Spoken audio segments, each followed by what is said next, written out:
the treats to Darwin and Charlie? Yes, they love them so much. Yeah. Awesome. All right. Well, we are live.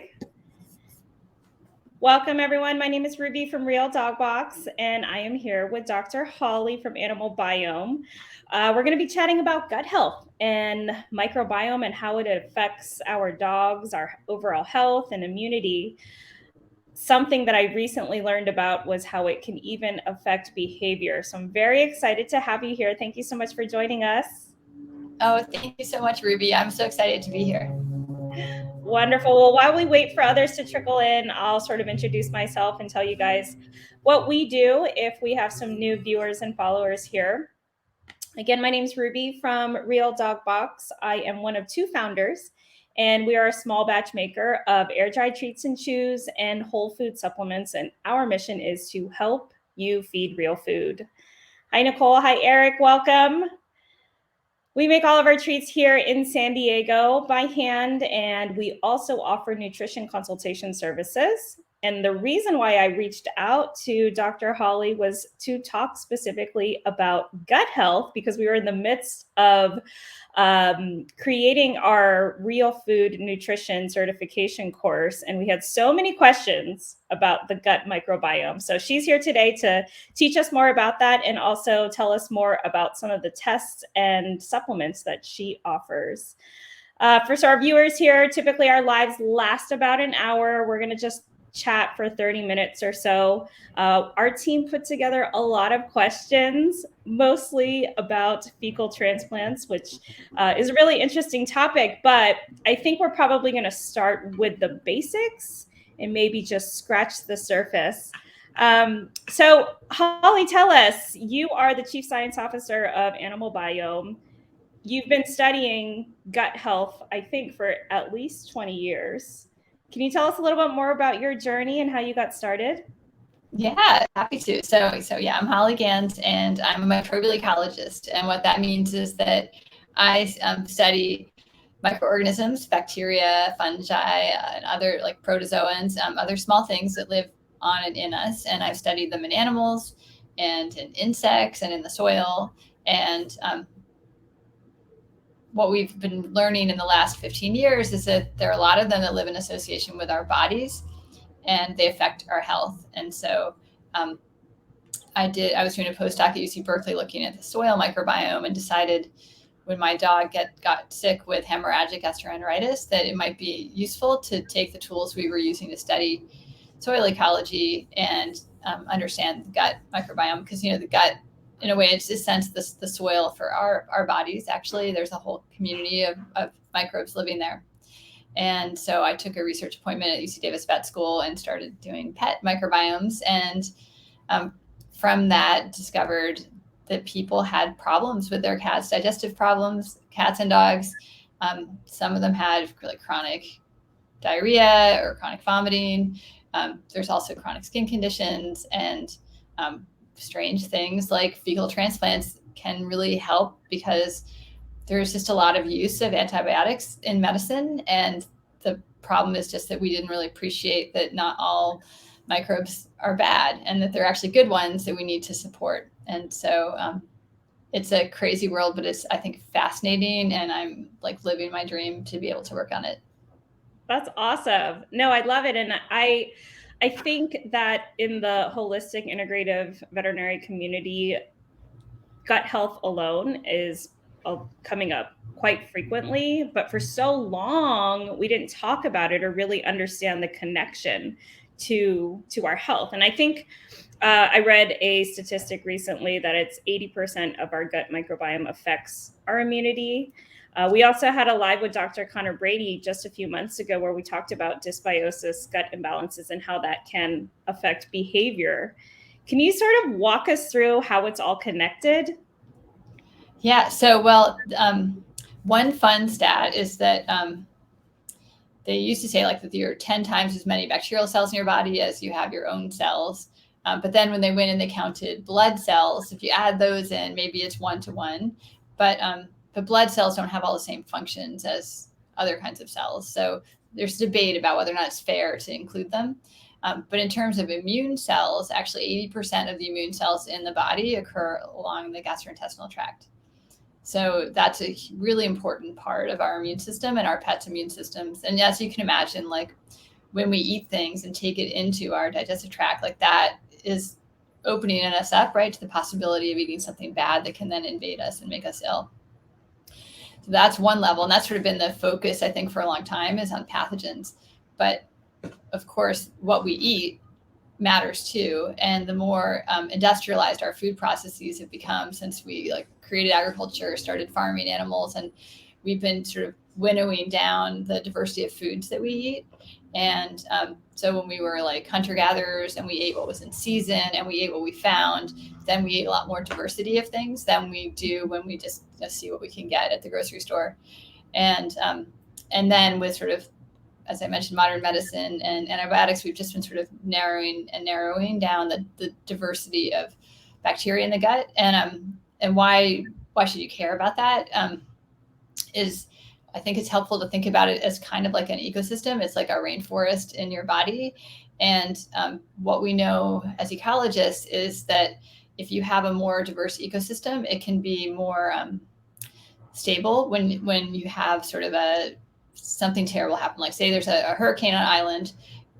They've done studies to show that islands that have more diversity on them actually recover faster than those that don't. And it's very similar when you look at like, if you have to take antibiotics because say you got exposed to Lyme disease, you're going to have to take it, right? Because you need to fight off that infection. But if you're already through maybe having a poor diet or some other cause, didn't have a lot of diversity in your gut already, you're more likely to see a long-term consequence of additional sort of reduction in gut diversity.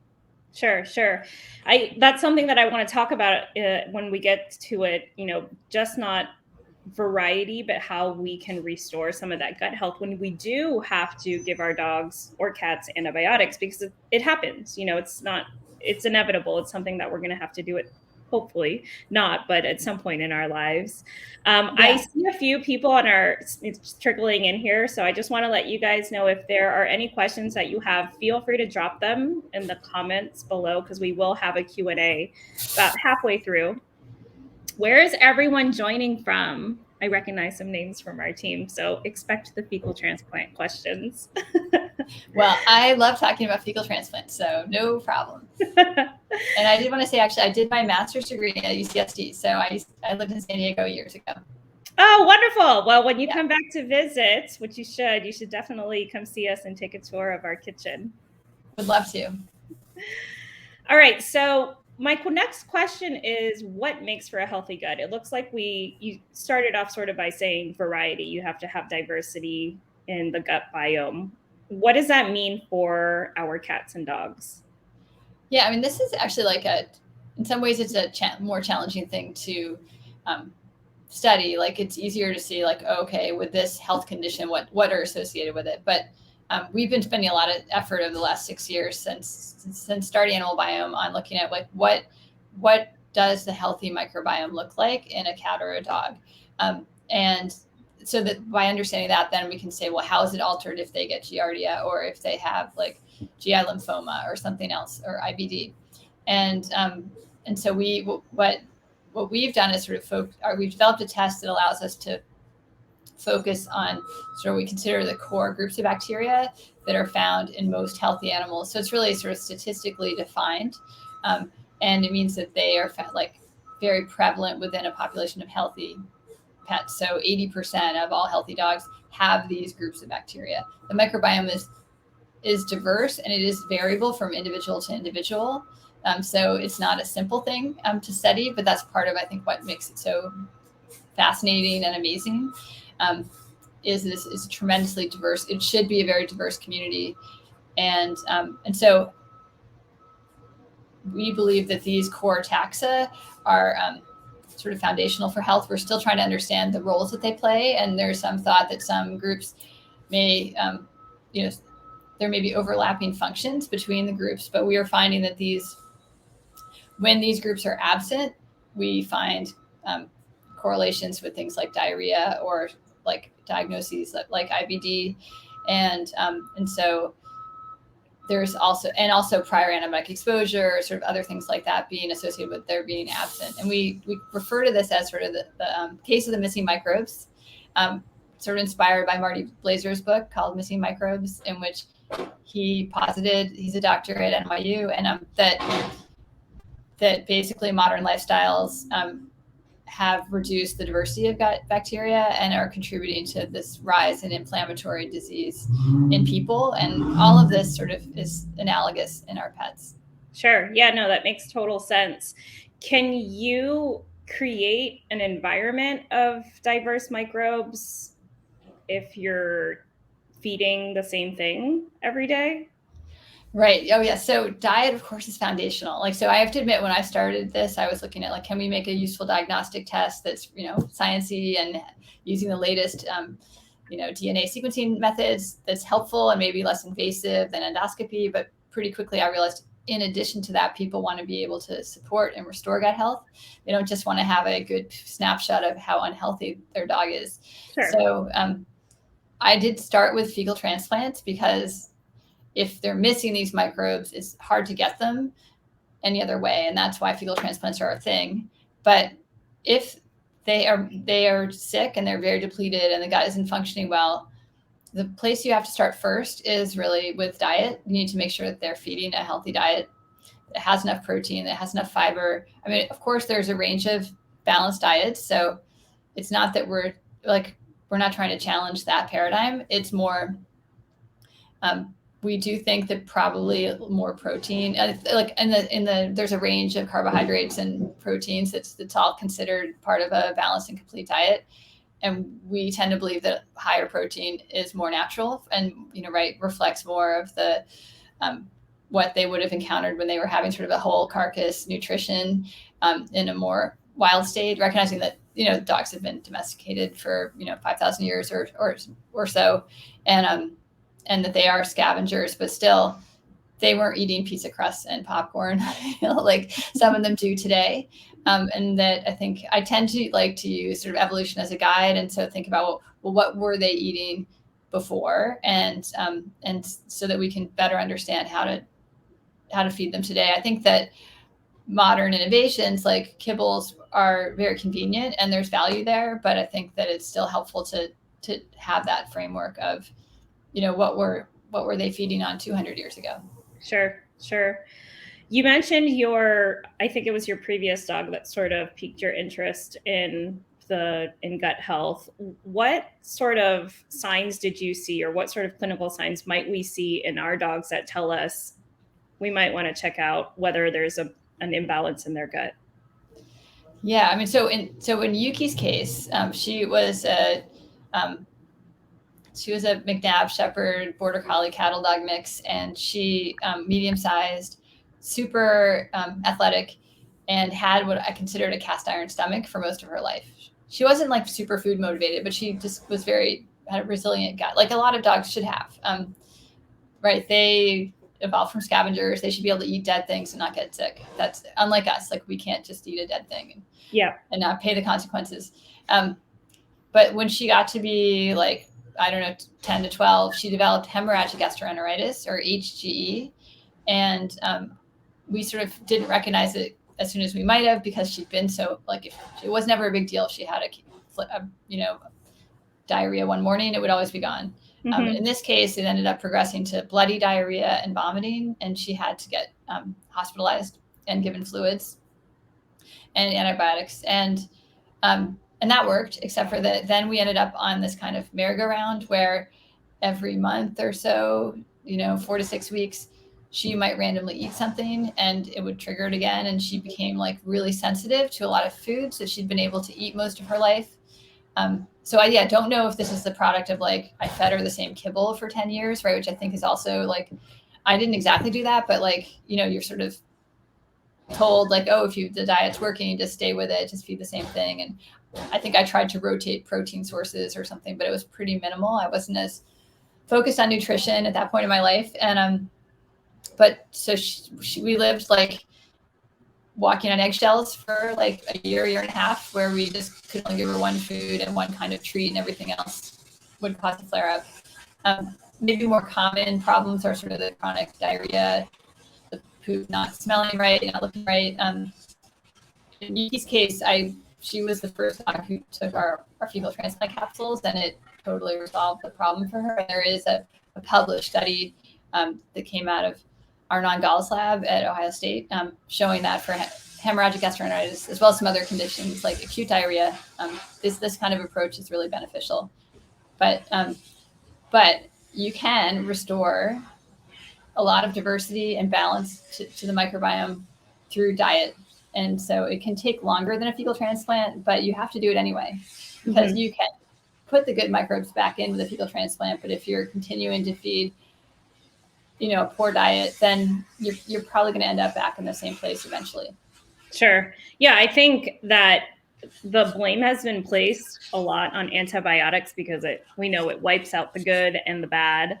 And then how do you restore the gut? But I think there are other things that contribute to that entire environment, including the processed foods. I would even go so far to say as preservatives or other toxins that we know to be in our environment. Absolutely. Yeah, so and there's about the test a little bit. As I understand, we take a sample of our dog's stool and we send it off to you. Is that how it works? Yeah, unfortunately, most dog parents are used to handling poop. But yeah, so we have some small tubes that we send to you, and we ask you to scoop up a pea-sized amount of it and put it in this tube that has an ethanol fixative in there, and then you pop it in the mail and send it to our lab. We get those tubes, and then we'll extract DNA from them, and then we sequence the bacterial DNA. And you just have to characterize all the bacteria that are in databases that have been sort of described. So we're looking at thousands of bacteria, and then we look at everything there, and then we analyze it. We also do it in reference to this healthy set of dogs where we know like that they should have certain groups of bacteria that are found in the vast majority of healthy dogs. And if they're, so we look at sort of these core microbiome members, do they have a good representation of them? And we also look at if they have the presence, like the overgrowth of like a pathogen like E. coli. So everybody's got a little E. coli, but you don't have too much. Too much E. coli is definitely associated with diarrhea. It's not just a food safety problem. It's also just, I think, a response to having low diversity in the gut. Then it gets a little bit crazy. It doesn't have the competitors around that like keep it in check.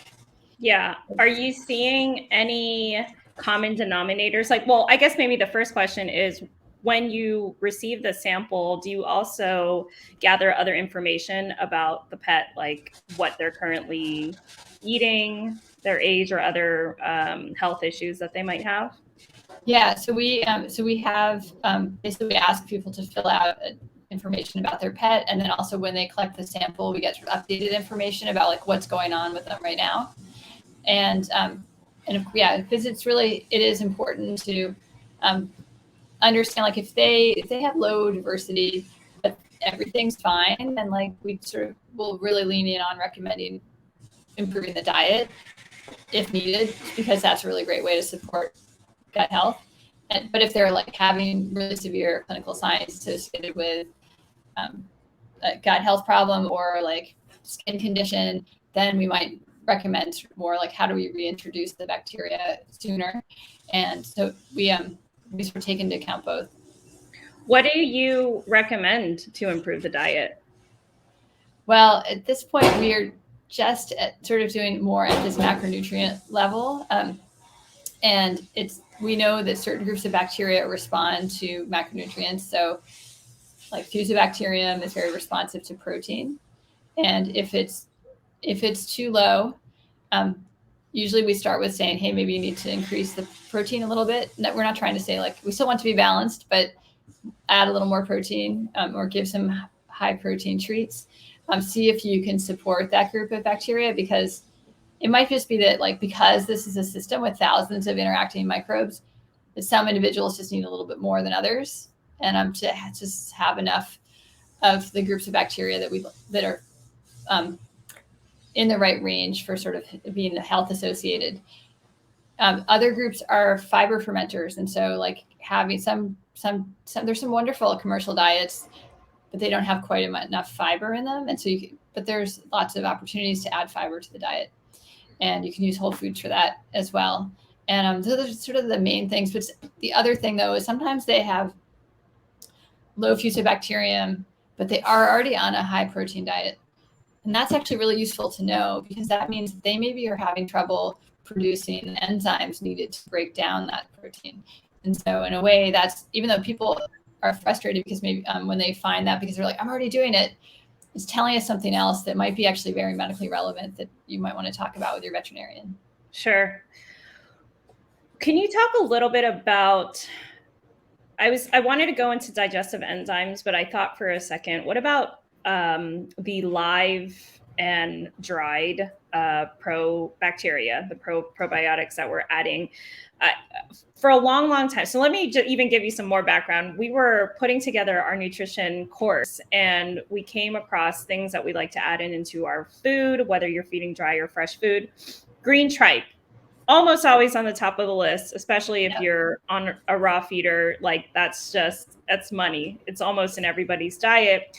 And for a long time, everybody said, yeah, it's a great source of probiotics. And I've seen over the years that word change. And now people are just saying it's a great source of protein or amino acids to have it in the diet. And the thought was that the bacteria wouldn't survive once it was frozen and then further processed. What are your thoughts on green tripe and other sort of live enzymes that people want to add into their food? Oh yeah, I know we were thinking about, we could look at that, right, as a research project for sure. What's surviving that process, because I'm sure there are organisms that do, but more typically, or spore formers, which can be quite helpful. So if the tripe was fresh, you would definitely you have a good source of a lot of viable microorganisms, just like fermented foods are super useful that way as well, and very helpful for gut health. I think probiotics also has I guess it's good to take the jargon, to take care of it right away, which is, so there's probiotics, and there's in terms of the industry, they say that they have to actually have been shown to be beneficial. I tend to not use these words this way, but that's sort of the agreed upon thing. So there's probiotics, prebiotics, and postbiotics, and it's terrible that these words are so similar. I wish I could change that. I just like to tell people what they mean, and don't worry about it. It's unfortunate naming. So prebiotics are like the fibers, the things that feed the bacteria. The probiotics are the bacteria and fungi and other microorganisms that are in supplements that have been shown to be beneficial. And then postbiotics are the things that the microbes make, and these compounds have been shown also to be beneficial. Or you could take a looser definition and say probiotics are all kinds of microorganisms, and postbiotics are the things that they make. So bacteria have been shown to make short-chain fatty acids. They metabolize bile acids. They produce serotonin. There's a lot of different, they can produce vitamins. There's a lot of things that they produce, and those can all be considered a postbiotic. Makes sense. Yeah, I hope that was one of the things that we were trying to understand, how the bacteria survives and how it, how your gut restore process works. How you mentioned there's two different ways, right? You can feed it through the diet, you can consume it, or have the fecal transplant. Can you explain the difference? Right. Yeah. So our approach to fecal transplants is through an oral capsule that contains lyophilized material. So in that case, it is a freeze-dried product, so probably similar to some of the tripe products. And the organisms that survive that, for the most part, are the spore-forming bacteria. Like Clostridia, there are a lot of different kinds of Clostridia in the gut that are really important for health. And they can knock back some of the Clostridia that are problematic, like C. perfringens or C. difficile. I'm not as familiar with what is surviving in tripe, but I'm sure there are some analogous things there. It would be really interesting to look at. When I talk about sort of diet versus a fecal transplant, it's really you have to do diet, and then you have to continue doing diet. But if they're really depleted because they've had like massive amounts of antibiotics, then we recommend the sort of the gut restore approach, which is an oral fecal transplant capsule to reintroduce these good things, that because it can just be hard to get access to them in sort of the modern world. We're not like letting our dogs eat poop in the park, and like we're not getting to chop through rainforest at lunchtime. And so the diversity of things that we come in contact with, like there's really interesting hypothesis that I've always loved called the Hygiene Hypothesis, which suggests that things like asthma or other health conditions seem to be less prevalent in people who are raised on farms compared to people who grew up in cities. And so they think that maybe like our living in sort of too clean and a sterile environment has caused us to be depleted and made us more prone to things like that. Yeah, well, that's sort of the same idea of, I don't have children myself, but I do hear friends and remember growing up, my parents saying, let them get dirty. They got to play outside in the park. Otherwise, they'll have a weak immune system. Absolutely. And, it's a growing trend that there are more and more, especially smaller dogs, where they just never go outside at all. Yeah. That's unfortunate, especially with the city living and in apartments. What whole foods did you say, I think I might have missed this earlier, could be added in terms of those bacteria? Is it just any variety that we're trying to offer in the diet? Part of why I'm asking is because I received a message from another veterinarian that says, those rabbit pellets that you see in your backyard, go ahead and let your dog eat those. Yeah, I mean, my dog loves them. I think it's interesting. The only thing is that like there has been this terrible hemorrhagic virus going around in rabbits in the U.S. And so while probably doesn't infect dogs, I don't know if I want to risk it. Like, so zoonotic disease is a real problem. And so we just don't ever know when we're going to expose them. So usually it's fine, right? But we just don't know when, like eating, my dog loves goose poop, right? But like waterfowl carry, influenza viruses. And so it's just, it's a shame that we have to worry about it. But so if we can't include that in the diet, do you recommend supplementing with some sort of probiotic regularly? I think rather they occasionally eat a rabbit pellet. I think, there's nothing wrong with probiotics. I think it's just that we don't need them as much as people want to tell us that we do. So I would much rather we use them instead of antibiotics. But we shouldn't need to, it's just like a lot of vitamins. We shouldn't need to take them every day if we have a balanced, nutritionally complete diet. Right. And so I think it's a great tool alternative to antibiotics. Like things like Aspergillosis have been shown to resolve diarrhea as fast as some antibiotics. And so it's a better place to start. If people are finding they're helpful for like dogs with IBD or conditions like that, then I think it's great to have them around. But I think sometimes we're told like we need to take these things every day, and I really don't think we need to. Yeah, I agree. I learned the term pulse dosing from Dr. Katie Woodley not too long ago. And, the truth is I just forget to add the things that I'm supposed to supplement. And when I remember, or if I just sort of feel like there's an issue, I add it in. And she's like, oh, there's a term for that. I love that, pulse dosing. Yeah, I do like to follow that approach. So I'm curious to learn a little bit more about what happens pre and post microbiome tests. Walk us sort of through that process and your best case scenario. Sure. So it really depends why you're doing it, but usually when people want to do a microbiome test, they have a problem that they're trying to solve. We'd love to have people do it more proactively, like just so you can sort of know what their baseline was when they were healthy, so that when things start, like when they start to have a problem, you can compare it. But usually, like say they're having chronic diarrhea and they send us a sample, we analyze it, and then we have a report that is online. We also have veterinary technicians who will give you a free consult to go over the results with you, that you should schedule. We really try to increase awareness that is available to you.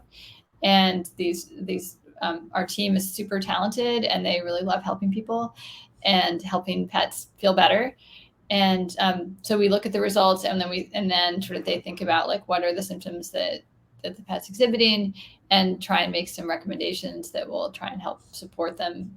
And so it can be dietary interventions. So sometimes it's like just add some fiber if it's inulin, or you could do dandelion greens, add in a little bit of vegetable material. They don't need too much of it, but a little bit can go a long way.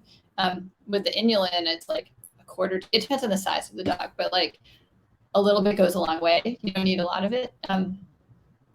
Like in the past, probably they were eating fur and feathers and other things. So it's not so hard. It's not so hard. It's not so easy to get access to that today. But like cartilage and other things are also like things that are less digestible are important for feeding the gut microbes. You don't want to have too much of it, but you need to have a little bit.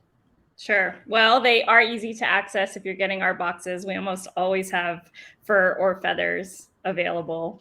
See, there you go.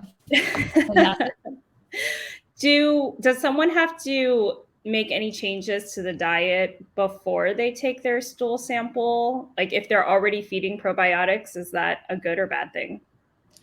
Yeah, I mean, what we can subtract out the probiotics in the sample, but what we prefer is that they go off them for like 2 days if possible, so that it can sort of pass through the system, so that we can measure what the other bacteria that are there. Because I think one concern I have about probiotics is that they're given in such high doses that like they may be competing with the bacteria in the gut, and knocking them down. And maybe that's a good thing if what you have there is causing problems, but it will take up some of the signal that we're going to be detecting, because we will sequence the probiotic as well as the other bacteria. But we use sequence that we can subtract it out if people forget. But we always sort of ask if you can go off. And then post sample, do they normally resume whatever they've already been feeding? Like when do they get the results of that test? Right. So after we receive the sample, we get you results within 2 weeks. So yeah, so you should resume whatever's working, and then like we can give you recommendations at that point.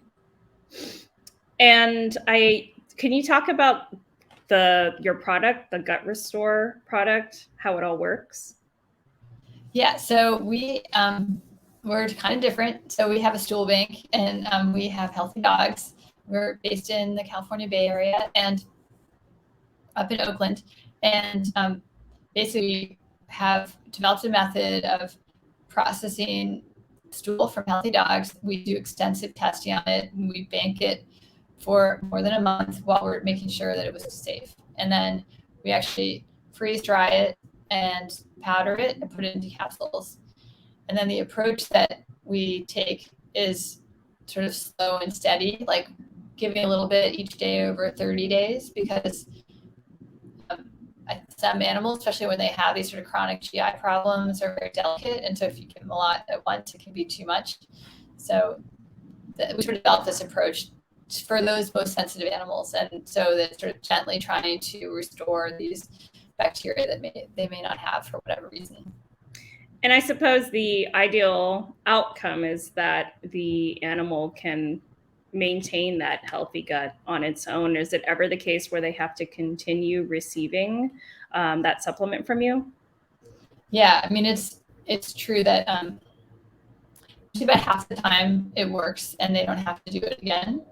And that's really what we were aiming for. But I think some of these dogs with chronic conditions, or like they're dogs like certain breeds like boxers and German shepherds who are really prone to some of these problems, some of them may need to take it longer. But in some cases, their people are grateful that they have something that works. And so we usually try to get them to like, what's the lowest dose that they need to take to support them. Like maybe they don't need to do it every day. Maybe they can do it every other day, or twice a week or once a week, just to keep supporting things there. So some dogs, like their immune system is actually killing off the good things in their gut. And so that's like a more extreme case where they actually need continual support. We are hoping though with both the reintroduction of sort of the healthful bacteria as well as like a good diet, that we can sort of recondition the system to function properly.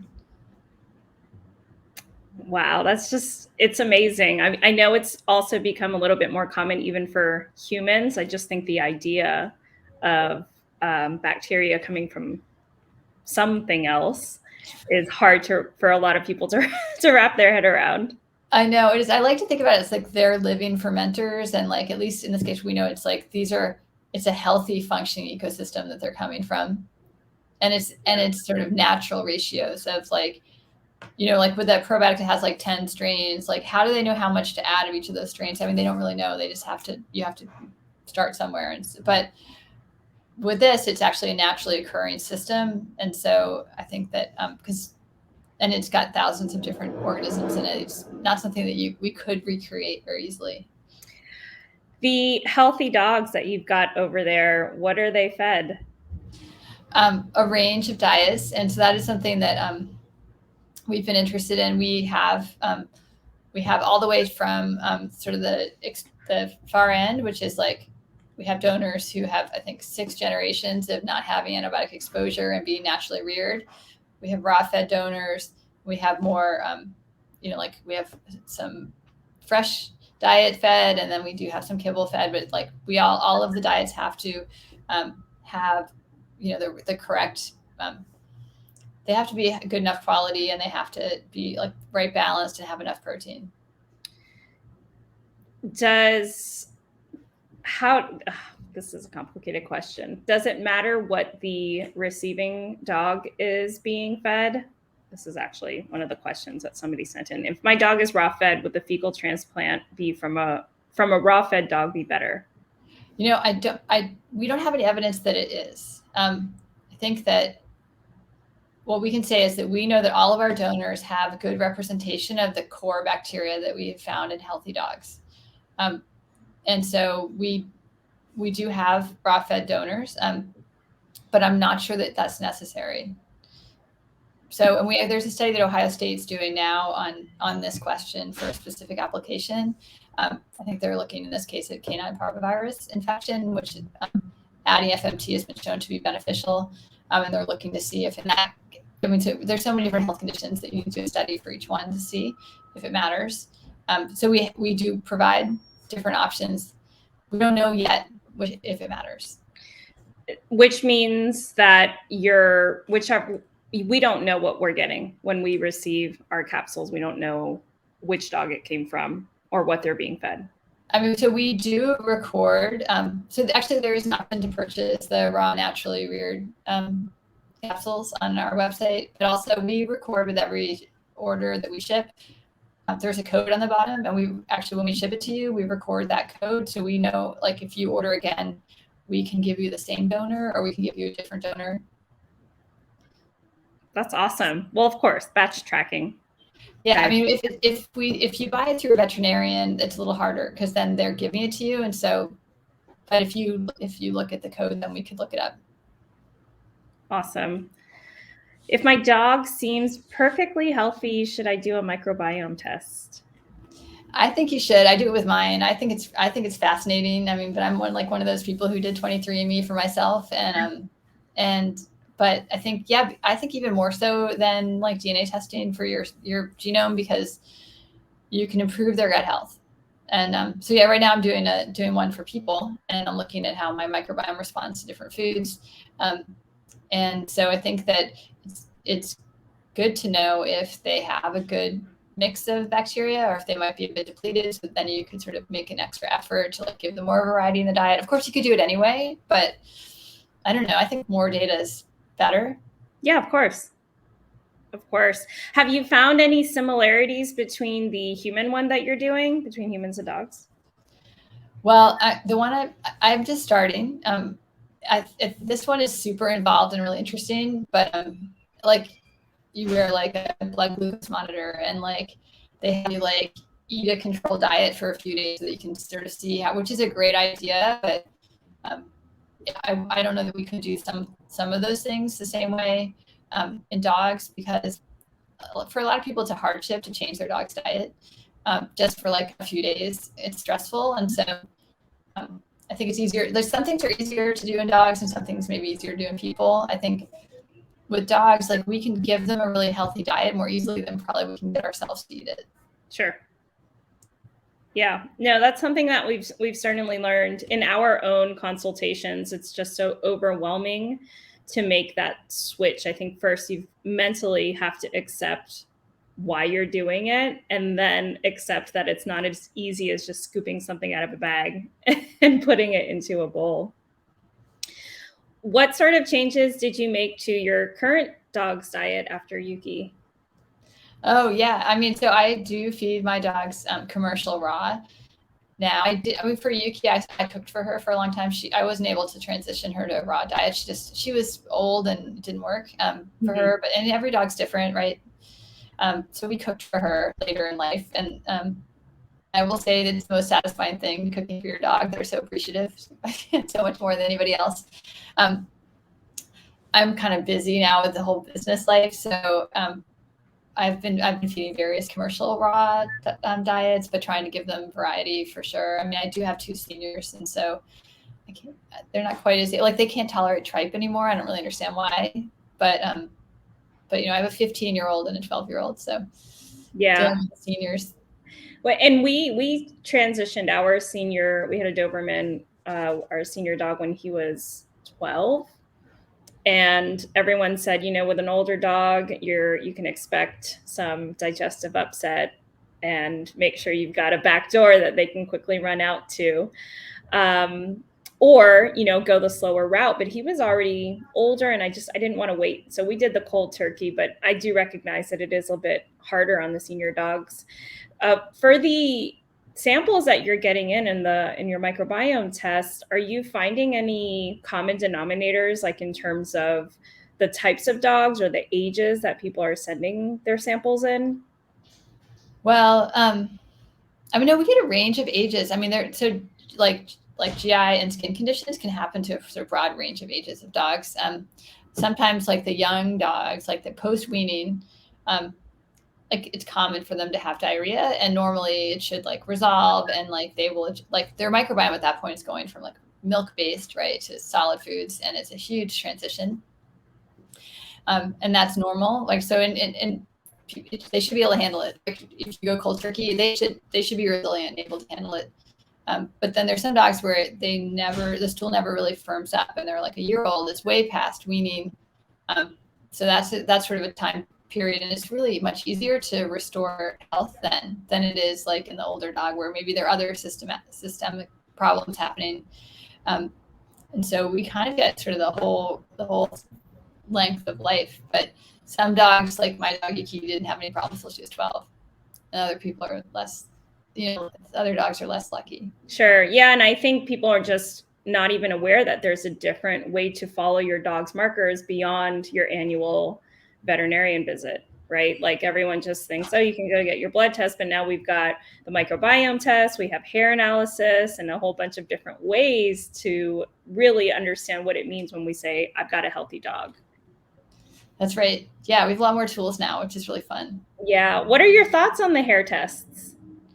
Well, I think they're variable. I mean, I do know I'm not up on the latest. There was a study of one of them a few years ago, which I thought was very funny, but it isn't very respectful. So I don't know which company that was, but some scientists sent in like hair from a stuffed animal. Like they sent in a bunch of different hair to test what results they got. And I thought it was pretty funny that they did that. So I think it depends on the company. And I actually have to admit I'm not up on the latest for that. So, but I do know from when I was doing my postdoc, like there are people looking at stable isotopes in hair. There are things that you can measure that are scientifically valid in hair. And so it just depends on what they're looking at. Yeah, I do recall that. And I don't even remember the name of the company, so I couldn't call them out anyway. But I know of a few well-known and reputable veterinarians that offer those tests now.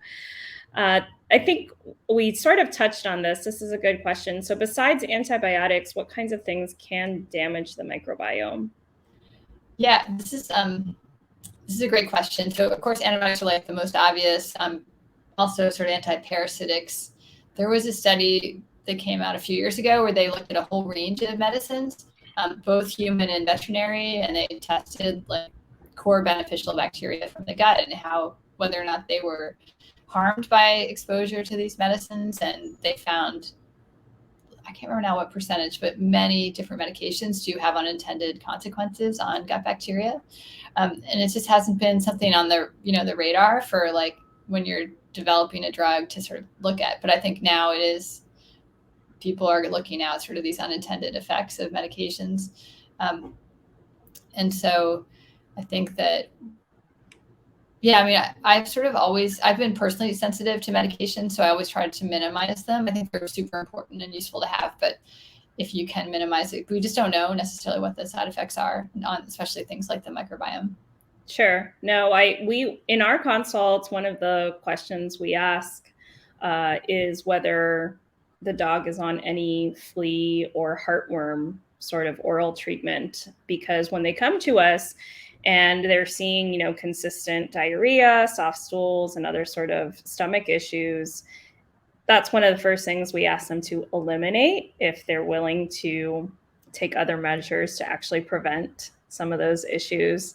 And 9 times out of 10, we see a lot of stomach issues resolved just from removing something that's clearly altering them internally. Yeah, and also, I was going to add, like, so of course, like laxatives and like medications for gastric reflux actually have really large effects, which is intended, right? But long-term use can definitely be problematic. Yeah, absolutely. Do the fecal transplant pills affect how medication is absorbed? Yeah, so this is an interesting question. I think that if it shouldn't inhibit,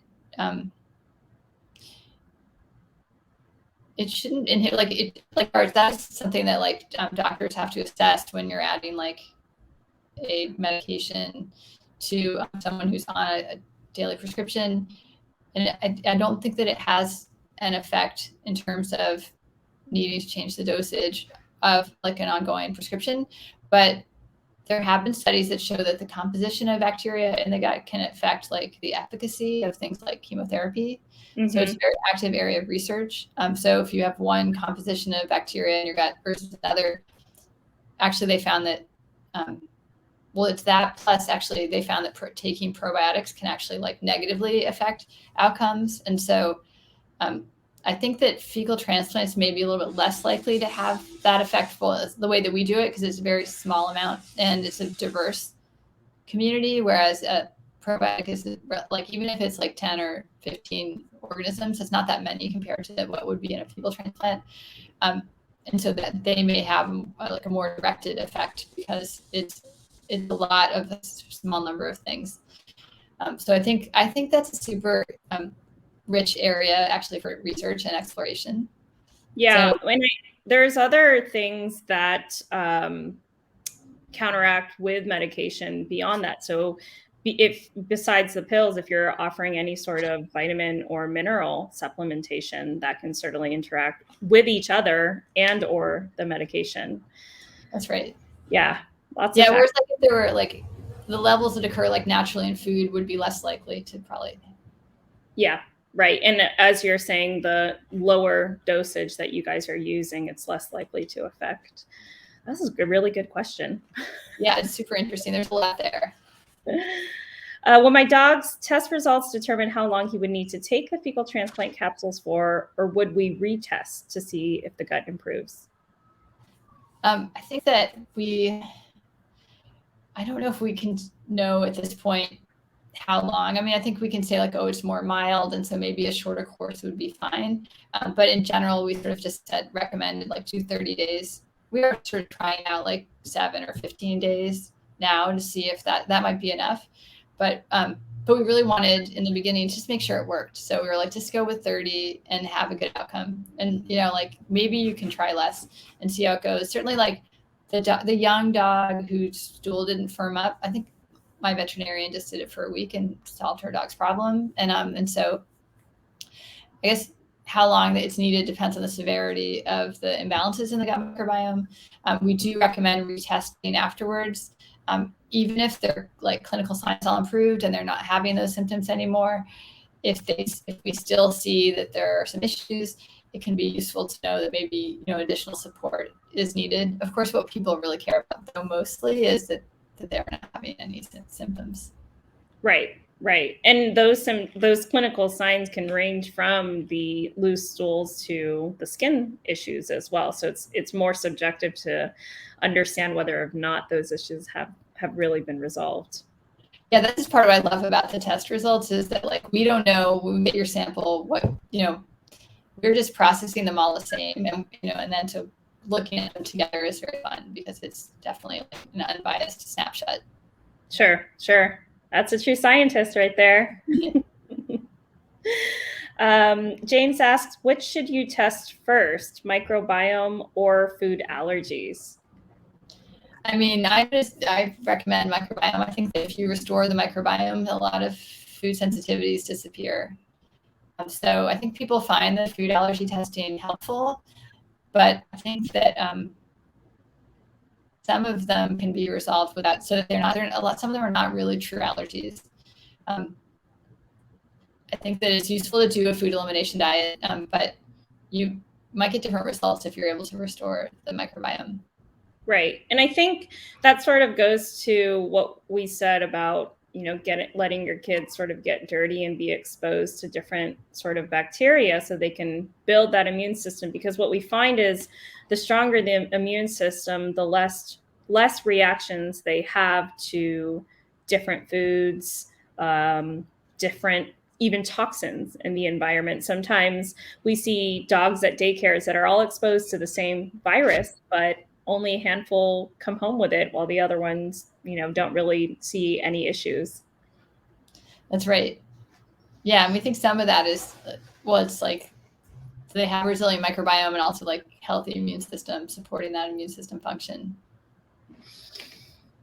That's a good question. James, also, if you might consider making a change to the diet after you test the microbiome and see how that affects, because as Holly said, it could be that there isn't really a true allergy, maybe just an intolerance to different foods that you're offering.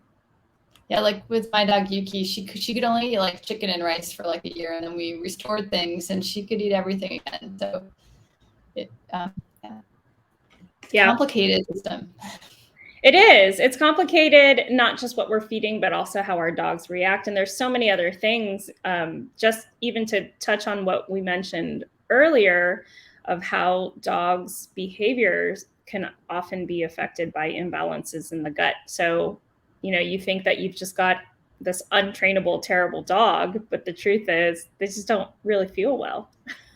Yeah, you should imagine, like, we talk about going with your gut, and like if you feel unsettled in the gut, right? I mean, it's very connected to things like anxiety and depression. Yeah. All right. I think we've wrapped up as much as we can possibly, without going too far into the details. I am actually hoping to order a microbiome test for my dog Icon. He is 7, and so far, knock on wood, we haven't had any major issues. He's fed a phenomenal diet with a lot of variety. Excellent. But yeah, just like any other dog, he's got certain things going on with him. This summer, we dealt with some allergic skin reactions around his cheek, and we knew it wasn't food related. It could be flea dermatitis. And we were looking at ways to boost his immune system. And I'm thinking, I've pretty much done everything that I know to do. So I'm interested in getting a test from him and for him, and sort of recording our journey of taking a stool sample, sending it over to you guys. And maybe I can have you back on to help me sort of interpret those results. Yeah, I would love to look at them together. Awesome. Holly, where can our viewers find you if they want to get more information? Oh yeah, you can find us at animal, like ANIMAL, biome, BIOME.com. And I guess I could put it, I don't know if I can put it in the comments, but yeah, we'll throw it in there. And we're also going to be reposting this live for anyone that missed it. They'll be posted to our YouTube channel as well as Facebook. And keep a lookout because we will be doing a giveaway together. We don't know what yet, but something very exciting.